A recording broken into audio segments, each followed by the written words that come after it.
¿Qué tal, amigos? Bienvenidos a una emisión más del programa Ante la Ley, programa que llega a ustedes gracias a la colaboración de la Alianza por la Excelencia Académica APEA. Mi nombre es Guillermo Tenorio y el día de hoy vamos a tener un programa muy interesante, pues platicaremos acerca de los retos actuales de la propiedad intelectual. Y para hablar de ello, tenemos a un auténtico especialista en la materia y a quien le agradecemos mucho que nos acompañe el día de hoy. Es el doctor Manuel Magaña, quien es director del posgrado de la Universidad Panamericana en el campus Aguascalientes. Doctor, sea usted bienvenido a este programa y le agradecemos mucho que nos haya abierto un espacio en su agenda para acompañarnos. Muchas gracias, al contrario. Y yo le propondría, si usted no tiene inconveniente, porque el tema es amplísimo, claro, y estoy seguro que nuestro auditorio quiere saber muchas cosas de este tema tan importante, que iniciemos el diálogo ante la ley. La primera pregunta, que creo que es una pregunta obligada, ¿qué entendemos por propiedad intelectual? Porque la propiedad intelectual, entiendo, se desdobla en muchos campos, ¿no? Es correcto. La propiedad intelectual, en sentido amplio, abarca tanto lo que es propiedad industrial, que es la que ve todas las figuras de signos distintivos, invenciones, secretos industriales, franquicias, etcétera, y la propiedad intelectual, en sentido estricto, que básicamente son los derechos de autor. A mí me gustaría que nos quedáramos y que ciñéramos en esta parte de sentido estricto de derechos de autor, porque creo que es donde más carnita o algún tipo de carnita podremos sacar. Y también habría que preguntar, ¿qué es esto de los derechos de autor? Bueno, el derecho de autor es el reconocimiento que hace un Estado al creador, siempre persona física, de obras literarias o artísticas. Entonces, todo creador de una obra literaria o artística tiene ese reconocimiento y por lo tanto tiene esas facultades o prerrogativas que se ven plasmadas en lo que son los derechos de autor. Hay algunas personas, a lo mejor me incluyo, que nos confundimos, porque existen las marcas, existen las patentes, existen los derechos de autor. ¿Cuál sería la diferencia? Es claro que no es lo mismo. Claro. Sí, por ejemplo, todo está en cuestión de la finalidad. Un derecho de autor es una obra autoral que nace de la creatividad de un autor, ¿no? Su finalidad es artística, es plasmar esa creatividad que tiene el autor, mientras que las marcas es un signo distintivo cuya finalidad es distinguir productos o servicios de la competencia. Es decir, su finalidad primordial es que el público no se confunda, que no haya un engaño hacia el público consumidor, y también tiene una segunda finalidad, que es atesorar un prestigio, con lo cual después la marca se puede volver en notoria o famosa. Entonces, eso es la finalidad de las marcas, distinguir productos o servicios de la competencia. No tiene cuestiones artísticas per se, por su propia naturaleza. Y en relación con los inventos, pues invento también es una creación humana. Por patente entendemos los inventos. Sí, okay, exactamente, digamos patente en sentido amplio, invento en sentido amplio, donde dentro de los inventos entran las patentes y otras figuras como los modelos de utilidad, dibujos y modelos industriales, etc. Entonces, dentro de la patente, digamos que es una creación humana que transforma la materia o la energía en un bien susceptible de ser aplicado por el hombre para satisfacer una necesidad. Es decir, un invento, entendiendo la patente como la especie de los inventos, un invento, su finalidad es satisfacer una necesidad del hombre, pero una necesidad técnica. Por eso, dentro de los requisitos de la patente está que sea novedoso, pero que sea producto de una actividad inventiva. Tiene que haber un proceso inventivo, mientras que en el derecho de autor todo es un proceso creativo. No tiene que haber pues un protocolo de investigación como en una patente, claro, ni tiene que ser necesariamente, como en la patente, producto de una actividad inventiva y susceptible de aplicación industrial.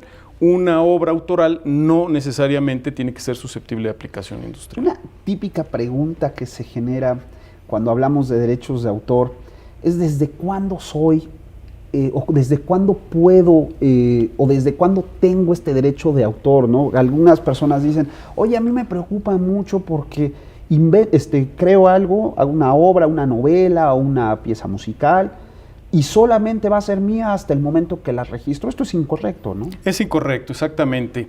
La protección autoral, la protección que otorga el Estado al creador de una obra literaria o artística se da desde el momento en que esta obra es plasmada en un soporte material.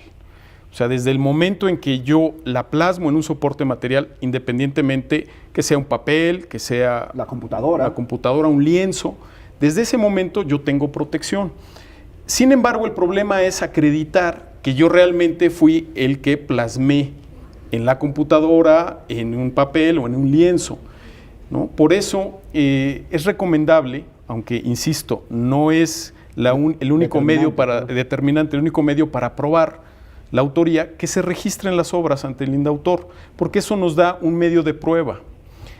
De otra manera, si yo tengo forma de acreditar, por ejemplo, un libro, desde el momento en que el libro sale en publicación y tiene un registro, desde ese momento yo ya estoy protegido porque ya puedo comprobar que soy el autor, ¿verdad? O una persona que plasma, por ejemplo, una pintura, una escultura, y esa escultura, desde el momento en que se hace público que yo soy el autor de esa escultura, desde ese momento ya tengo una forma de acreditar que soy el autor y la protección será desde el momento en que yo la plasmé.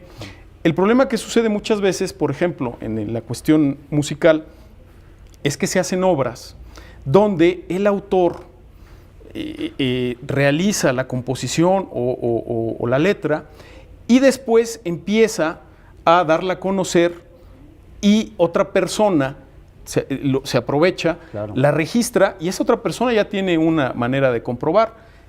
Yo siempre digo, ¿y tú cómo compruebas? Es que yo la hice, pero ¿cuál es la prueba para demostrar que tú la hiciste? Por eso es conveniente el registro ante el INDAUTOR, que insisto, no es un registro que constituye derechos, simplemente es un registro que sirve para comprobar que esa persona que está presentando una obra registro es el autor de la misma. Ahora mismo quisiera regresar a ver si en el segundo bloque al tema de electrónico. Entendemos que los derechos de autor como que se desdoblan, ¿no? Se habla de derechos morales y derechos patrimoniales. ¿Esto es correcto? Es correcto, sí. El derecho de autor es un derecho sui generis, es decir, otorga dos tipos de derecho principalmente, los morales y los patrimoniales. Los derechos morales son derechos que son irrenunciables y que son intrínsecos, ¿no? Intuite persona, digamos, del autor. Es decir, son derechos que no prescriben, son imprescriptibles, que no son enajenables, son inalienables, irrenunciables, imprescriptibles e inembargables. Es decir, no se pueden embargar estos derechos morales, ¿no? Dentro de estos derechos morales podemos decir que son, por ejemplo, el derecho que tiene el autor a divulgar o no su obra, ¿no? Y el formato en el que lo quiere hacer, ¿no? Por ejemplo, hay autores de libros que no comparten el poner su obra en formatos digitales, ¿no? Prefieren el formato en papel. Es válido, es un derecho moral que tienen. Otro derecho moral es el derecho al reconocimiento de la paternidad. Una persona que hace una obra, pues tiene derecho a ser reconocida como autor de la misma, ¿no? Claro. Otro derecho más sería el derecho al respeto a la integridad de su obra. Es decir, yo como autor de una obra tengo derecho a que esa obra no sea modificada, no sea alterada, no se cambie. En el proceso de edición, por ejemplo. Exactamente. El editor dice, no, ¿qué te parece si le cortamos estas 50 páginas? Exactamente. Sería esto, ¿no? Exacto, él tiene el derecho a que se respete la obra tal y como la presentó. Por eso, por ejemplo, en el caso que señalas, es importante que las editoriales, si hacen alguna modificación, pidan la autorización al autor de esas modificaciones que están haciendo. Y desde luego el contenido pues no se puede modificar, puesto que es un derecho moral que tiene el autor. Y hay otros, los derechos patrimoniales, los llamados derechos patrimoniales. Hay otros que son los derechos patrimoniales. En este caso es el derecho que tiene el autor de una obra literaria o artística a usar y explotar comercialmente su obra, ¿sí? Entonces, ese derecho lo puede ejercer por sí mismo o a través de terceros. Pero entonces él tiene el derecho a recibir una remuneración si hay una explotación comercial de su obra. Usted mencionaba que estos derechos de autor no son imprescriptibles, pero como los derechos morales. Los patrimoniales. Los patrimoniales sí tienen un límite, que es la vida del autor más 100 años. Más 100 años. Y ahí los sigue explotando la familia. Los herederos, o los herederos. Exactamente. Estupendo. Hay un tema que llama muchísimo la atención, sobre todo en estos tiempos, que tiene que ver con los formatos electrónicos, porque los chicos suben videos un video a una página de videos y de repente dicen, pues yo para qué registro, pues ya lo publiqué. ¿Qué le recomendaría? A ver, bueno, efectivamente, como el derecho de autor se protege sin necesidad de registro, si ellos lo plasman el video y lo suben a un portal donde hay manera de acreditar que ellos son los titulares de ese video, estoy hablando de un video que sea propio, claro, no de un video que ellos estén de otra persona, exactamente. Entonces, si es un video propio que ellos hacen, que suben a los medios electrónicos y que a través del medio electrónico tienen forma de comprobar que ellos son los autores de ese video, tienen protección y ya no necesitan el registro. Muy bien. ¿Verdad? ¿Son susceptibles también de registro las obras en formato digital? Si ellos quisieran acudir a registrar. Cualquier obra claro, que se pueda plasmar en cualquier medio físico es susceptible de tener una protección. Insisto, puede ser en computadora, en papel, en cualquier otro medio, una escultura, por ejemplo. Interesante. Hemos oído de la expresión, ya entró al dominio público, y que tiene mucho que ver con el tema de los derechos de autor. Cuando hablamos de esta expresión, ¿exactamente a qué nos estamos refiriendo? Bueno, cuando hablamos de los derechos que existen morales y patrimoniales, los derechos patrimoniales tienen una temporalidad, que es la vida del autor, más 100 años. Bien. Una vez que pasó la vida del autor más 100 años, el dominio público en materia de derechos de autor significa que cualquier persona puede explotar, incluso comercialmente, la obra sin necesidad de pedir autorización a nadie y sin necesidad de hacer un pago remuneratorio, digamos, ¿no? Una remuneración. Claro. Es decir, por ejemplo, El Quijote de la Mancha, que es una obra que ya está en el dominio público, porque Miguel Cervantes Saavedra pues ya pasó la vida del autor más 100 años. Entonces, yo perfectamente puedo tomar la obra El Quijote de la Mancha, hacer un libro y venderlo, sin pedir autorización a nadie y sin pagarle regalías a nadie. Ojo, lo importante es que no se afecten los derechos morales, que dentro de los derechos morales está el derecho de respeto, como lo habíamos visto. Es decir, yo no puedo modificar la obra del Quijote. Claro. ¿Verdad? Tengo que respetar la obra, la integridad de la obra, ¿verdad? Y si yo respeto la integridad de la obra, entonces sí, puedo utilizar, incluso comercialmente, una obra que ya pasó la vida del autor más 100 años. Ah, qué interesante, sin pagar ningún tipo de regalías. Sin pagar ningún tipo de regalías. Luego, un tema que se vuelve complejo es que ya una vez que murió el autor, la gente se pregunta, bueno, si yo quiero utilizar esta obra, no sé, en la música, ¿cómo le hago para pagar esos derechos? ¿A quién se los pago? ¿Voy y busco a la familia, a los herederos y le entrego el dinero? ¿Cómo esto opera a base de... existen sociedades de gestión colectiva que son las encargadas de cuidar los derechos de los autores, ¿no? Tanto vivos como personas que ya murieron y que están dentro de sus 100 años. O sea, como la Sociedad Mexicana de Derechos de Autor, podrías... Exacto, hay muchas, por ejemplo. Perdón, de los de compositores. La Sociedad de Autores y Compositores, la SACM, de Autores y Compositores de México. Ellos, por ejemplo, en cuestión musical, si yo quisiera utilizar o si tuviera alguna duda si una obra ya entró o no al dominio público, puedo directamente hacer la consulta. En el Indautor también se puede hacer la consulta. Y si yo sé que una obra no está en el dominio público, quiero utilizarla, también ellos me pueden decir, me pueden dar los datos para que yo elabore los contratos necesarios a efecto de que se paguen las regalías correspondientes. Qué interesante. Doctor, le propongo que vayamos a un breve espacio y regresamos hablando de derechos de autor. Ya utilicé la palabra breve espacio, como la canción. A un corte. Estamos en el tema. Estamos en el tema y regresando retomemos con algunas preguntas de temas en concreto en materia de derechos de autor. Muy bien. No se vayan, estamos platicando de un tema muy interesante que son los retos actuales de la propiedad intelectual con el doctor Manuel Magaña, quien es director del posgrado de la Universidad Panamericana, Campus Aguascalientes. Volvemos en un minuto.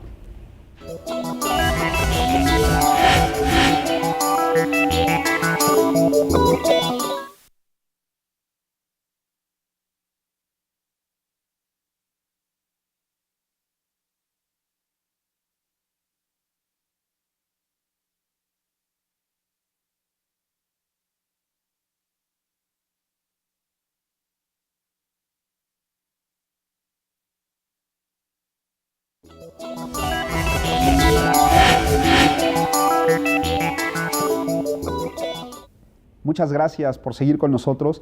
Estamos platicando de un tema muy interesante que son los retos actuales de la propiedad intelectual con el doctor Manuel Magaña, quien es director del posgrado de la Universidad Panamericana en el campus Aguascalientes. Y no olviden que si quieren ponerse en contacto con nosotros lo pueden hacer a través de 2 vías.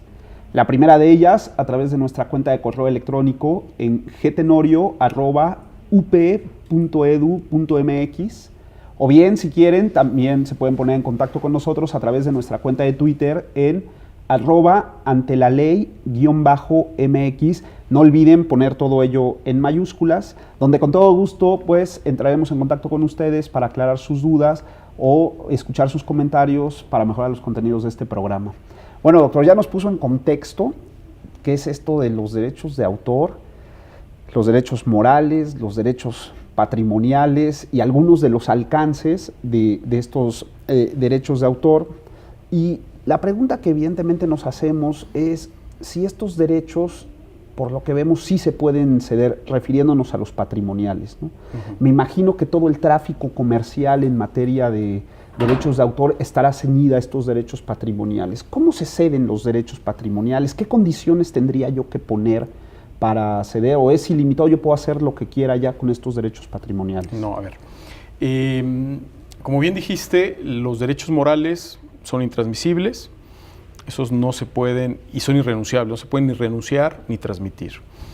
Ahora bien, los derechos patrimoniales no se pueden ceder tal cual como entendemos la figura de la cesión en el derecho civil, ¿verdad? Es decir, solamente se pueden transmitir, pero al hablar de transmisión se habla de una temporalidad. Bien. Es decir, yo no puedo ceder en definitiva los derechos patrimoniales de una obra autoral. O sea, al infinito, no, nada. No. Okay. Esta transmisión tiene unos requisitos muy puntuales. Primero, debe de hacerse por escrito, porque si no, de lo contrario, se considera nula. Bien. El segundo requisito es que siempre tiene que ser temporal. Si yo en un contrato de cesión de derechos patrimoniales no señalo temporalidad, la ley nos señala que serán 5 años, se tomará por 5 años. Pero adicionalmente, la misma Ley Federal del Derecho de Autor nos señala que el máximo, como regla general, el máximo por el cual se pueden transmitir estos derechos son 15 años, ¿verdad? Salvo que la inversión que se haga para explotar la obra o la naturaleza de la obra que se va a hacer amerite que sea más de 15 años. Hay excepciones como obras literarias y programas de cómputo, pero la regla general es que la transmisión sea máximo de 15 años, bien, salvo que la inversión así lo justifique. Y el tercer requisito es que toda transmisión de derechos de autor debe de ser onerosa. ¿Sí? Tiene que haber un pago, las partes normalmente tienen que pactarlo y si no, en un momento los tribunales son los que determinarán el pago que se realice. ¿Ese pago puede hacerse en monetario o en especie? O... Sí, o sea, tiene que haber un pago, puede ser en monetario o en especie. Lo que sí es importante es que esté bien delimitado ese pago que se va a hacer, que puede ser o bien al inicio, un pago por recibir esos derechos, o bien un porcentaje de la explotación que se pueda dar de la obra. O sea, no se me ocurre tratándose de discos, ¿no? Yo soy el cantante, me van a pagar con 10,000 discos. Eso podría ser el pago. Podría ser, si yo lo acepto, es un pago. Es que interesante. Hay una pregunta que no quiero dejar de hacer. No todo es susceptible de derechos de autor. Por ejemplo, si yo llego y se me ocurre una idea o quiero registrar el número 2 como mío, eso no es susceptible. No es susceptible. Hay excepciones claramente definidas en la ley. Sí, claro. Por ejemplo, bueno, las ideas, lo dijiste muy claro. La protección del derecho de autor es cuando yo plasmo en un soporte material una obra, ¿no? Sí. La idea que yo tenga, ¿verdad?, no tiene protección per se, no se considera una obra autoral. Desde luego, denominaciones que puedan ser consideradas como marcas o cuya finalidad sea más bien distinguir productos o servicios, números. Un número, por ejemplo, yo podría registrarlo siempre y cuando tuviera un diseño original, que yo le plasme, ¿no?, ese diseño al número 5. Pero el número 5 por sí mismo, no. Otra persona podría hacer un número 5 con otras creaciones artísticas y perfectamente tendría protección sobre ese las número tipografías, 5. Por ejemplo. Exactamente. Ya. Normalmente la gente cuando se tiene que enfrentar a un proceso de estos dicen, no, ves que seguramente es muy complicado ir a registrar, a lo mejor necesito de un abogado para que me ayude, de un gestor en específico para que me haga todo el trámite. ¿Ya el procedimiento de registro de obra es algo complejo o No. es sencillo? Al contrario, es extremadamente sencillo y económico. Ah, ¿de verdad? Sí, es muy económico, aproximadamente 300 pesos, se registra en el INDAUTOR. Hay que recordar que ese registro en el INDAUTOR no constituye derechos, son derechos declarativos. Es una prueba que tiene el autor de que él se está ostentando como autor de una obra, pero no le constituye ningún derecho. Quiere decir que si una persona anteriormente puede demostrar que es la autora de esa obra, pues aunque tenga ese derecho presentado ante el INDAUTOR, no tiene ni siquiera que anularlo, ¿verdad? Porque no le constituye un derecho, simplemente él tendrá un mejor derecho por acreditar que anteriormente a ese registro él era el autor. Pero el trámite es muy sencillo, el mismo INDAUTOR ha dado muchas facilidades para que uno presente, e incluso tiene un sistema donde uno presenta en la mañana y en la tarde ya le dan a uno su registro. Es muy rápido. De manera express, le dan a uno su registro, ahí mismo lo asesoran. La verdad es que hay que reconocer tanto a Manuel Guerra como a Marco Morales, que han difundido mucho la cultura de los derechos de autor y que están haciendo cosas muy interesantes en el Instituto Nacional del Derecho de Autor, como esto del INDAUTOR Express, ¿verdad? Que yo entrego la obra, me voy a desayunar, regreso al ratito, ya tengo mi derecho declarativo. ¿Qué es, adentro, cuál es el procedimiento? ¿Ellos verifican que no exista una obra con el mismo título? ¿Cómo o nada más es el registro? A ver, precisamente como no constituye un derecho, no tienen que revisar, por eso es también tan rápido, no tienen que revisar derechos que se hubieran constituido. Pero sí, desde luego, obviamente hay unas prohibiciones donde el INDAUTOR, si yo le estoy presentando el Quijote de la Mancha registro, pues obviamente me va a decir, oye, tú no eres el autor, y lo va a negar, ¿verdad? O sea, hay, o cuando yo estoy presentando, por ejemplo, un aviso comercial y lo quiero proteger como una obra, me va a decir, oye, esto no entra aquí, tienes que irte al Instituto Mexicano de la Propiedad Industrial. Rápido y económico. Exactamente. Rápido y económico. Qué interesante, porque normalmente se tiene una idea cuando se va a enfrentar uno a este tipo de registros, que es algo complicadísimo, oneroso, que me va a llevar mucho tiempo. Y bueno, yo creo que esta es una invitación clara para decir, registra tu obra, ¿no? Exactamente. Hay un tema que normalmente se ha vuelto algo muy cotidiano, es el asunto de los plagios. ¿Qué entendemos? Cuando hablamos de plagio, ¿a qué nos estamos haciendo referencia? Bueno, es muy curioso porque normalmente conocemos como plagio cuando una persona utiliza una obra de otro autor y la pone como suya, o la referencia como a otra persona que no es la correcta. Sin embargo, curiosamente, el plagio como delito se refiere a otra cosa, se refiere al secuestro. Es decir, en el Código Penal... Claro, por eso les llama plagiarios a los secuestradores. O sea, en estricto sentido, legalmente, el copiar una obra, no existe el plagio, la figura del delito de plagio como tal. Es decir, no se le llama plagio. Aunque sí está tipificado en el Código Penal Federal que si yo utilizo una obra cambiándole el nombre, ¿no?, del autor correcto, es un delito que puede ser castigado hasta por 6 años de cárcel y se persigue por querella, parte ofendida.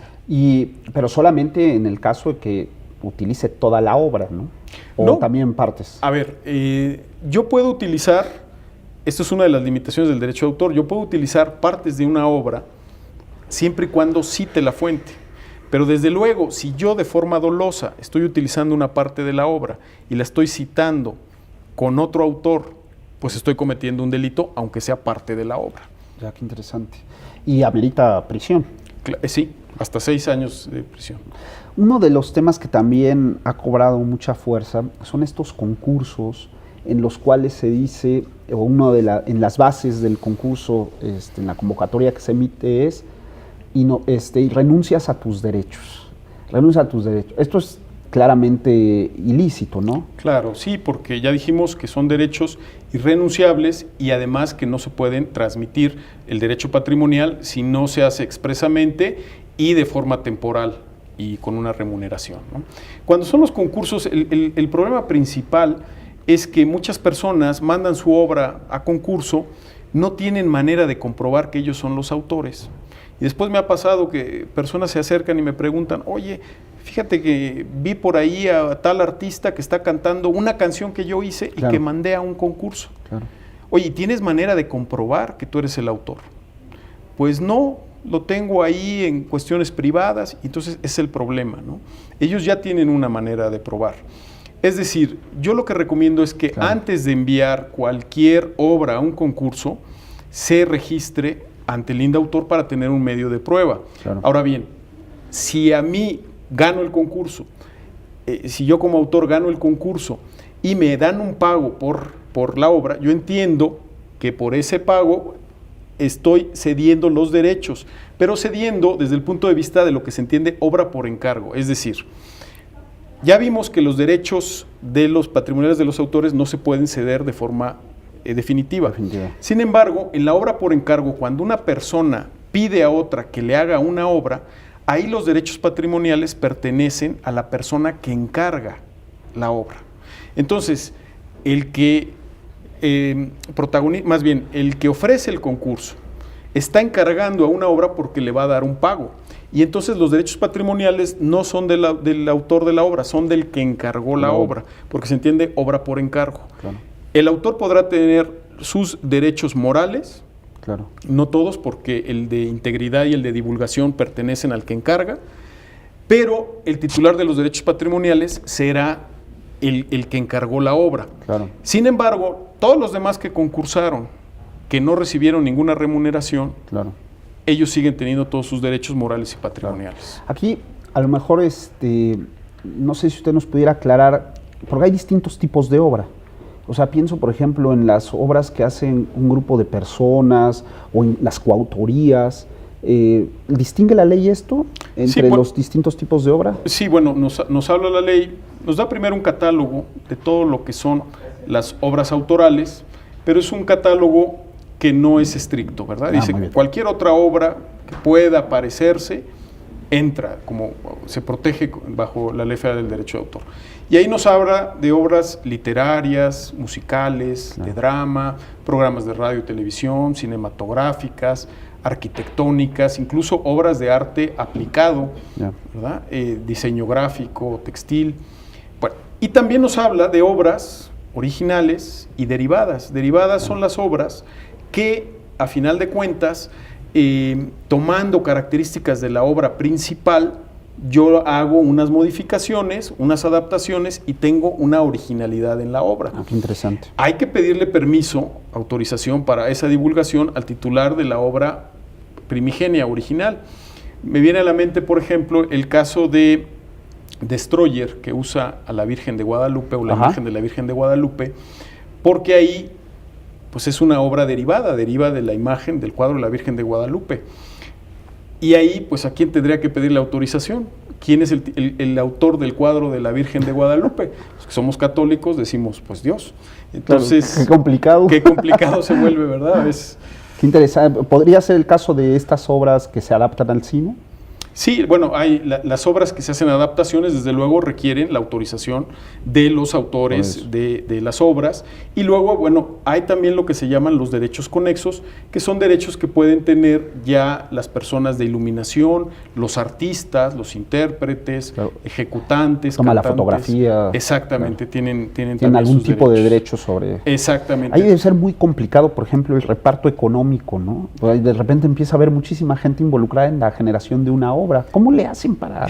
Bueno, todo se maneja a través de contratos. Desde luego, las empresas, por ejemplo, en el caso de películas, las empresas cinematográficas compran los guiones, bueno, compran en ese sentido la transmisión temporal de los guiones, o a veces lo hacen por encargo. Cuando se hace por encargo, ellos son los dueños, pero si es un libro, por ejemplo, que quieren mandar al cine a que se haga una película, pues en ese caso se ponen de acuerdo con él, después se contrata a un director y el director a su vez se le recibe una remuneración y el director se encarga de contratar a todo su equipo y de pagarles. Todo se maneja a través de contratos. Ahorita hay un tema que también resulta por demás interesante, que son estas reservas de derecho exclusivo.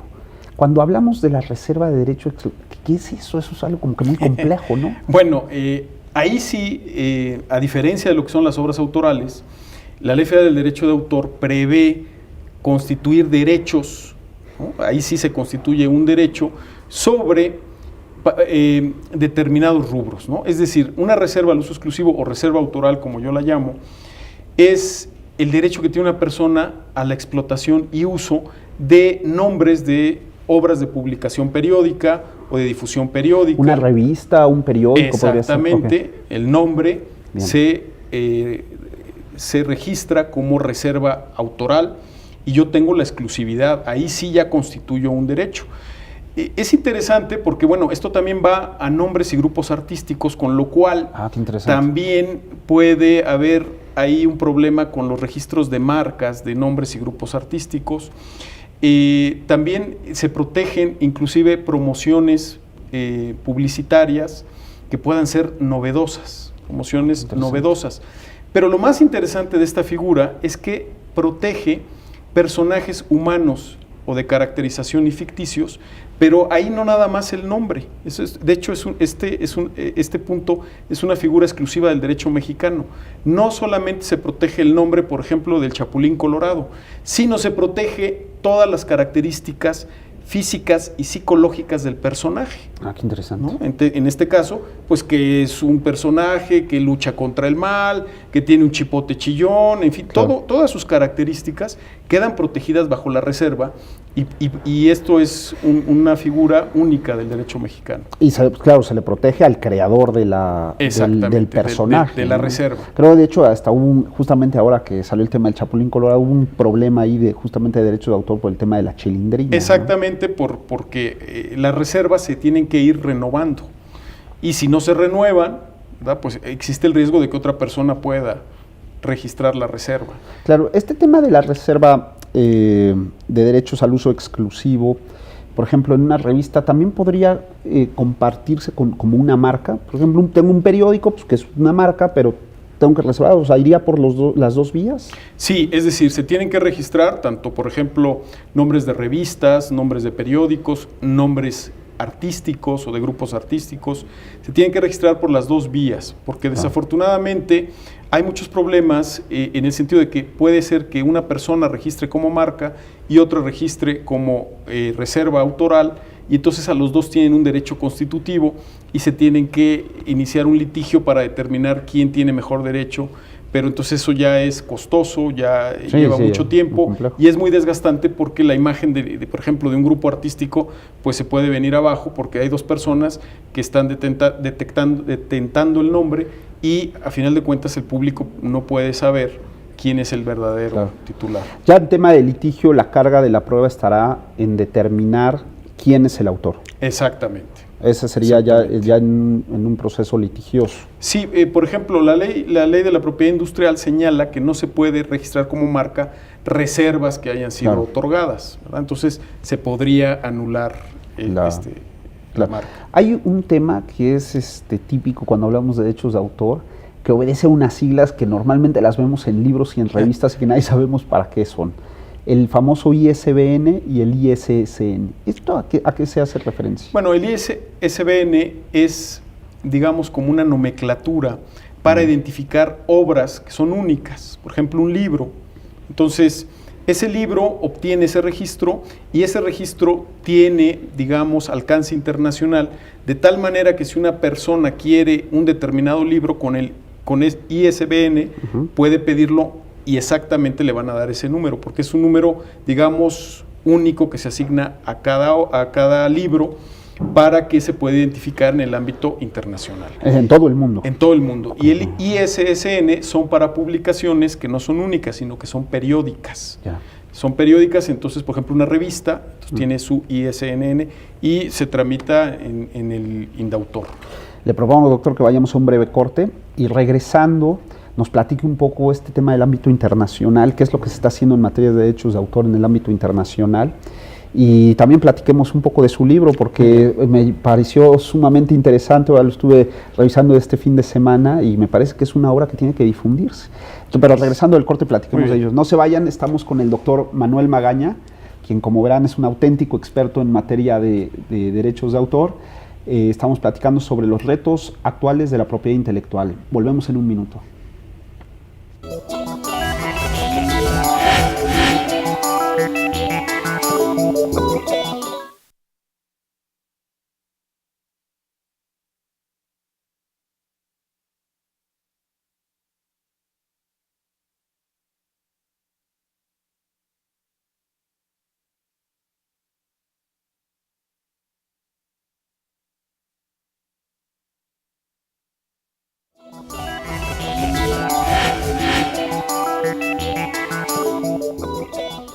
Muchas gracias por seguir con nosotros. Estamos platicando con el doctor Manuel Magaña, quien es director del posgrado de la Universidad Panamericana en el campus Aguascalientes, sobre un tema muy interesante que son los retos actuales de la propiedad intelectual. Y no quiero dejar de dar las gracias a la Biblioteca Salvador Urbina y Frías, que se encuentra en la sede alterna de la Suprema Corte de Justicia de la Nación, que es donde estamos grabando este programa, por el espacio que nos brindan para poder llevarlo a cabo. Doctor Magaña, a ver, tenemos este interesante libro que se llama Curso de Derechos de Autor en México. ¿Por qué surge la necesidad de hacer un libro? Pues además es un libro que yo creo que lo puede leer cualquiera. Cuando lo tuve en mis manos, yo pensé, este debe ser un libro técnico, complicado. Y cuando lo terminé de leer me pareció estupendo porque este libro lo puede entender cualquiera. Y como que nos hace ver que el tema de derechos de autor es para todo mundo, ¿no? ¿Por qué hacer un libro de esta naturaleza? Bueno, te agradezco los comentarios sobre el libro, pues precisamente para difundir la cultura del derecho de autor. Hay mucho desconocimiento sobre esta materia, inclusive por los mismos abogados, dado que no son materias que se lleven normalmente dentro de el listado de materias propio de la licenciatura, sino que más bien se tienen que estudiar ya como especialidades y por lo tanto pues hay mucho desconocimiento. Yo cuando empecé a adentrarme con la propiedad intelectual, no encontré un libro que fuera sencillo, precisamente como bien lo señalas. Eran libros que eran dirigidos a personas que más bien tienen ya conocimientos y yo lo que dije, bueno, voy a hacer un libro para que los abogados que están empezando y quieran entrar a estos temas lo puedan conocer, pero no nada más los abogados, sino el público en general. Curiosamente, cuando hice la presentación de este libro en el INDAUTOR, las personas que más compraban el libro no eran abogados, era público en general que decían queremos conocer cuáles son nuestros derechos. Es que en ocasiones los abogados nos volvemos un poco abigarrados y técnicos y se nos olvida que en realidad el derecho vive en todos lados, ¿no? Y que la gente que se va enfrentando con las problemáticas en concreto de las distintas disciplinas, pues es ciudadanos de a pie que a veces tienen que acceder a un abogado y que este tipo de publicaciones los ayudan a entender y a escuchar de mejor manera a los especialistas, ¿no? ¿Cómo estructuró el libro? ¿Cuáles serían las partes del libro? Bueno, primero hice una referencia al ámbito internacional, todo lo que son los tratados que existen a nivel internacional, porque además es muy curioso, pero a diferencia, por ejemplo, de las marcas o de las patentes que son territoriales y que se tienen que proteger en cada país donde yo quiero obtener protección, el derecho de autor a través de tratados internacionales tiene protección pues a nivel internacional, sin necesidad de que yo esté registrando en cada país, ¿no? Eso es muy, muy importante. Entonces señalo los tratados internacionales que nos ayudan precisamente a esta protección internacional. Después viene un apartado donde hablo sobre los derechos de autor, los derechos morales, los derechos patrimoniales, que son prácticamente los derechos de autor, una clasificación de las obras, y el tercer capítulo entro a temas ya de derechos conexos, los derechos de los artistas, intérpretes, editores de libros, productores de fonogramas, etcétera, y también las limitaciones al derecho de autor, porque por ejemplo hay mucho desconocimiento hasta dónde puedo yo utilizar una obra sin pagar. Claro. ¿No?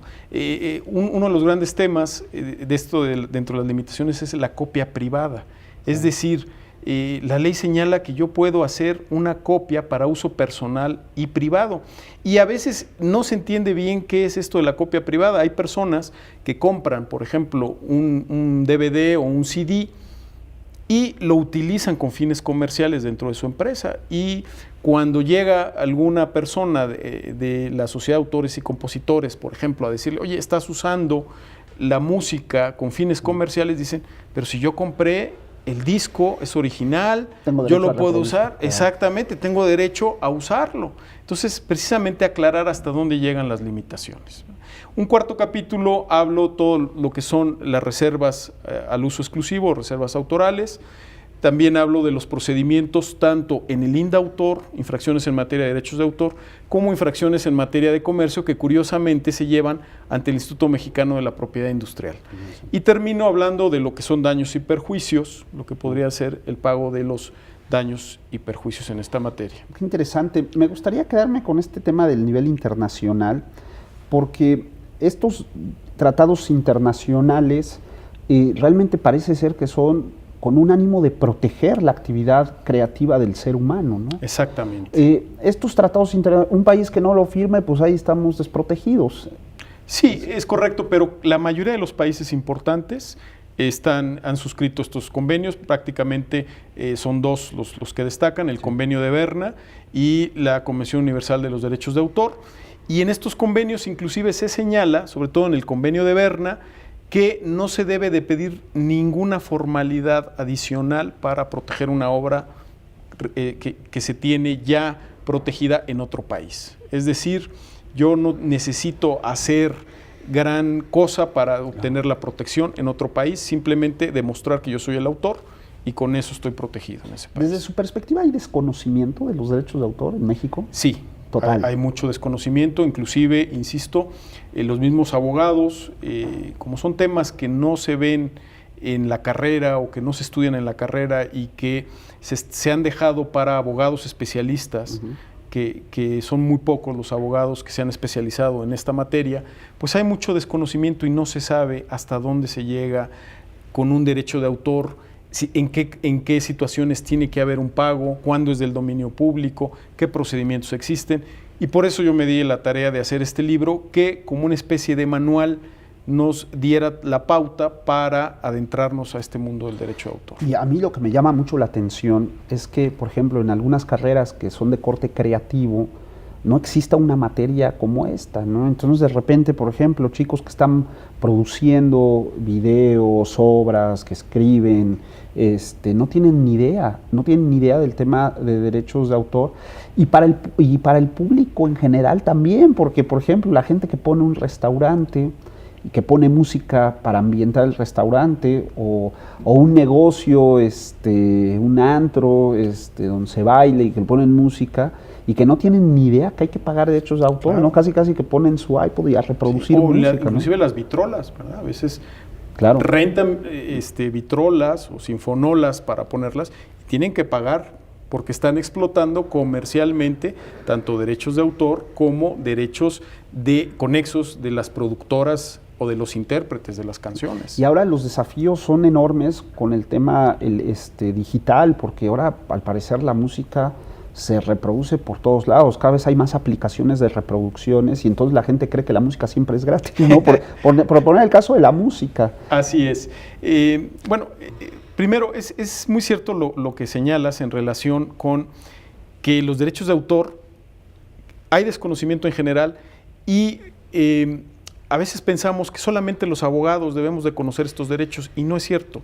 En materias, por ejemplo, en la Universidad Panamericana en Aguascalientes, en carreras como ingeniería se está llevando ya la clase de propiedad industrial e intelectual, en materias como mercadotecnia, en materias donde hay creatividad y necesitan conocer los derechos, ¿verdad?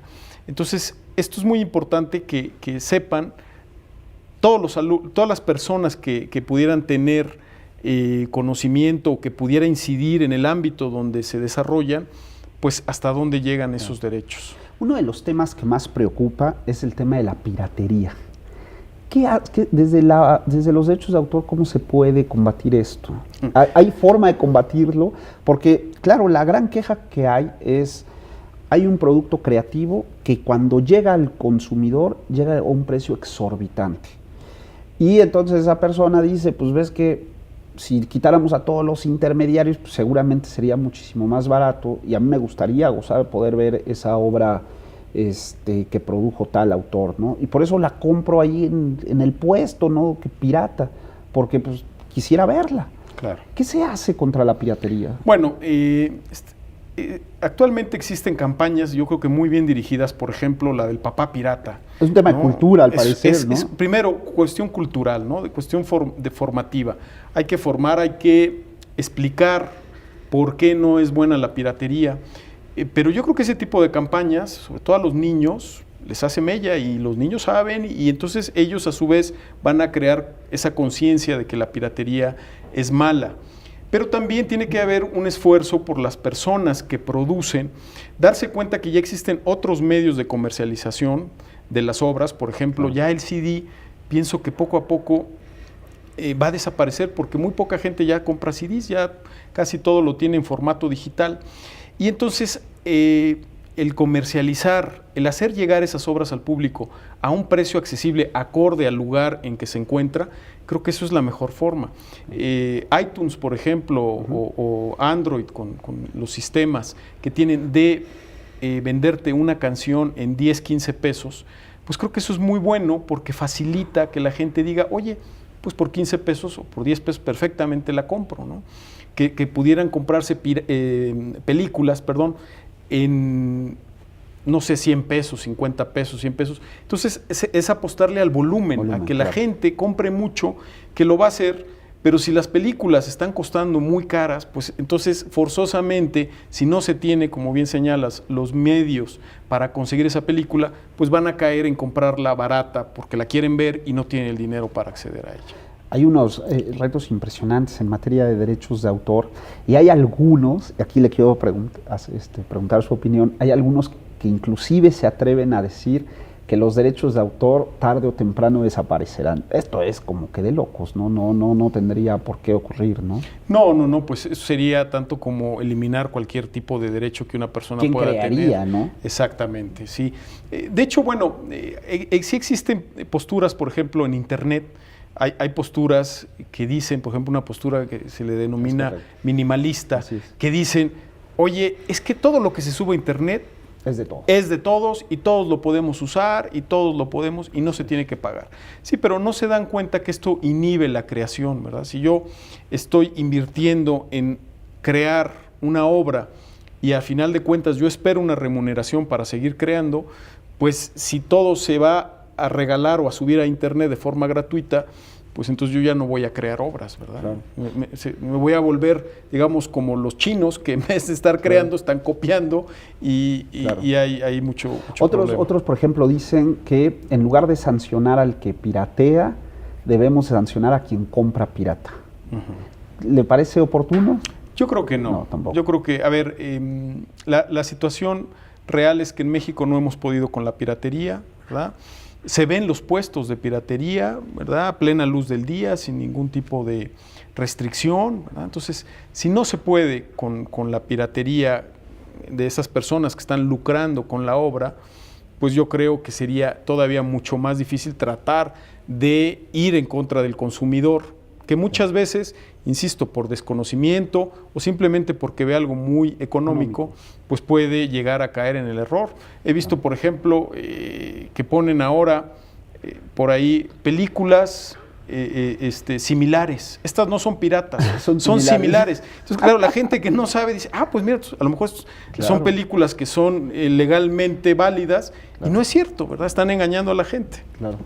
Desde su perspectiva, y no quiero dejar de hacer esta pregunta, ¿cuáles serían los retos a futuro de los derechos de autor? ¿Estaría por el tema de buscar mecanismos para evitar sus vulneraciones? ¿O por dónde irían los derechos de autor a futuro? Bueno, insisto, tiene que haber 3 tipos de medidas formativas, tiene que haber más conciencia de las personas de respetar los derechos de los autores.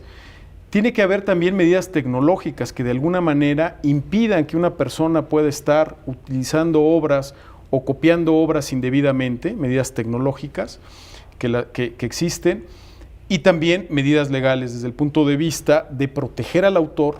Pero yo concuerdo que en el mundo virtual hay una postura, de hecho, que se llama ecléctica, sí, que dice que los derechos de autor en el mundo físico tienen una vigencia y tienen pues toda una regulación. Pero en el mundo virtual debe de haber regulación más corta.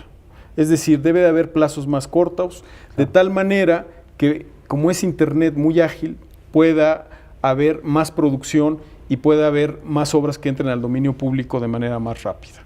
Estaremos en México hablando de una mayor cultura en materia de derechos de autor, es a lo que se apuesta, ¿no? Exactamente. De hecho, el Indautor ha apostado fuertemente a difundir todo lo que son los derechos de los autores. Sociedades de gestión colectiva como la Sociedad de Autores y Compositores también lo han hecho en promocionales, en el cine se ven por ahí a los huevos que salen ahí, sí, anunciando contra la piratería. Pues es cuestión de trabajar en conjunto, pero lo más importante para trabajar en conjunto pues hay que conocer qué son los derechos de autor, claro, y por eso pues hice este libro. Doctor, pues yo no me resta más que agradecerle. Desafortunadamente el tiempo es muy ingrato y tenemos que terminar, pero a mí me gustaría dejar aquí dos temas en claro, decirle a la gente que es un tema sencillo el registro, que no es nada engorroso, que no es oneroso y que hay que sensibilizarnos más en estos temas, así que una obra como la suya pues abona muchísimo para que gente que no sea especialista en el ámbito de lo jurídico, pues pueda conocer más de estos temas, ¿no? Aquí lo que me agrada es que los abogados nos estamos atreviendo a escribir obras que sean susceptibles de llegar a públicos no especialistas, ¿no? Así que muchas felicidades por el libro y le agradecemos muchísimo que nos haya acompañado el día de hoy. Ha sido una plática riquísima en materia de derechos de autor y a ustedes les damos las gracias por habernos acompañado en una emisión más del programa Ante la Ley. Nos veremos pronto.